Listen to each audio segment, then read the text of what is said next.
So I got a lot of different trains this year. Most notably, I doubled my collection of Jeeps. I got a Western Maryland, C&O, and a Norfolk and Western high nose.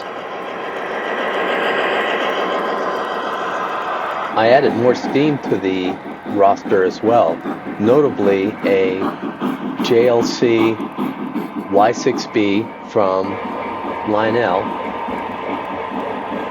Also, my pre-ordered B&O Mountain came in from Mr. Muffin's Trains. It was neat because it also had a 3D printed radiator that I had to attach to the front, which made it a unique piece. The Mountain is just a really great engine. It runs really well. I love the sounds, and as you can see, it has a really long Vanderbilt style tender and is a good head for the passenger B&O passenger cars that I'm going to tell you about in a little bit. Probably my favorite piece that I added was this JLC Norfolk and Western Y6B. It just sounds awesome. It has a super great whistle and basically allows me to make my own King of Coal with the Norfolk and Western and Virginia coal cars that I have.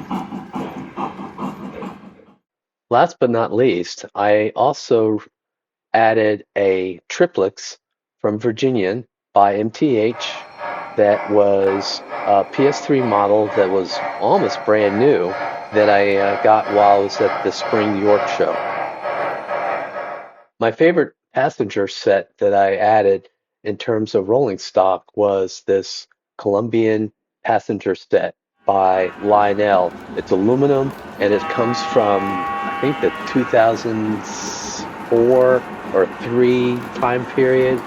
I had to go to two different sellers to put the six car consist together, but I love it. When Metka released this beautiful P-51 inspired boxcar, I knew I had to get one because my uncle was a Tuskegee Airman and my dad helped build P-51s for the war. Lots of progress was made on the layout scenery in 2025. I added ground cover, extended some sidings, and added lots of buildings to the Point of Rocks loop. I was able to find a good spot for my engine shed.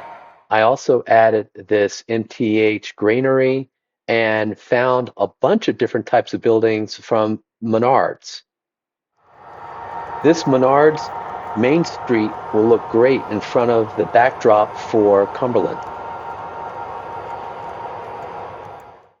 I also visited Harper's Ferry, the real location, and took note of several different buildings which happen to also be available in 3D printed from a guy down in Florida. We'll show you the link.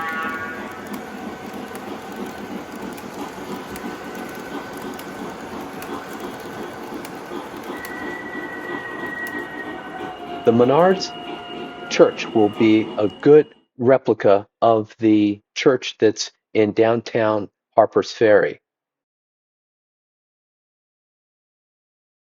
This Menards ice cream store name with the name Liam's is perfect because it's the same name as my sister-in-law's son. I finally added some scenery to the Viaduct Valley, and I think it came out pretty good. Also using the foam cutter to create shorelines along rivers. I also have been working on the room itself, adding some lighting to the tops of the backdrops with a LED light strip, some shelves for train storage, and even a B&O seat. As I mentioned before, I took a great trip to Harper's Ferry, which isn't too far from my home. The neat thing about Harper's Ferry is all these great old buildings that have been meticulously maintained. And I have also collected a number of 3D buildings. All the pictures that you see here are of buildings that I'm going to be adding to my layout. For the first time in many years, I went to York and also got a chance to visit the Lower Susquehanna Model Train Club with my friend Tom. Visited Snoqualmie Falls with my wife, and there I didn't even know it existed, was this great train that runs along the river and lets you see the falls and even visit some other little towns way up in the foothills of the Cascades. For Christmas, I made this great little Christmas layout in my office.